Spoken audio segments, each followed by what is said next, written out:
Ito po ang mga kailangan sa paggawa ng DIY sugar wax at home.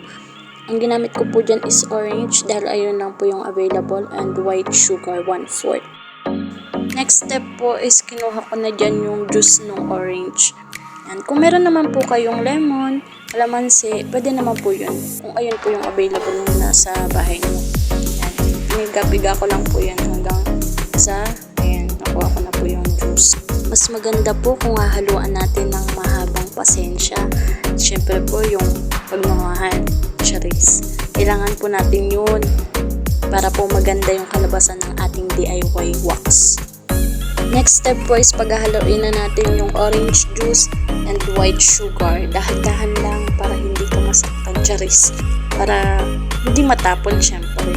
At pag na-mix mo na nga yung 2 ingredients dyan, mekos-mekos na natin yan minsan. Hindi. Halu-haluin. Halu-haluin mo hanggang masakop na nung orange juice yung white sugar. Napakadali nga lang nito guys gawin. Kung meron kayong asukal dyan, kalamansi, lemon, itry mo na ito, hindi ka magsisisi. Kaysa bumili ka ng 100 plus. Kung meron ka naman sugar at lemon, kalamansi, gawin mo na lang sa bahay. Next step, inilagay ko na dyan yung kawali at binuksan ko na rin yung apoy sa pinakamahina lang para hindi siya masunog agad. Nilagay ko na rin yung minix ko na sugar at yung orange juice. Imekos-mekos mo na ulit yan insan. Charis, imekos-mekos ko na nga yan hanggang kumulo ang dugo ko sa'yo. Hindi. Hanggang kumulo at mag-caramelize siya. Pag nag-caramelize na siya, yung bubbles na, pwede na yun, luto na yun.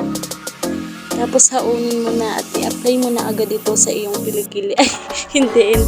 Palamigin mo muna syempre para pag in-apply mo naman sa yung kilikili power is malamig gaya ng pagmamahal niya sa iyo. Cold. Hindi. Naku, napakagulo mag-vlog, nakakainis. Dito ko na nga tatapusin ang aking video. Sana na natutunan kayo sa aking makaguluhang vlog today. Next vlog ko is yung pag-a-apply ng aking ginawang DIY sugar wax. Thank you for watching.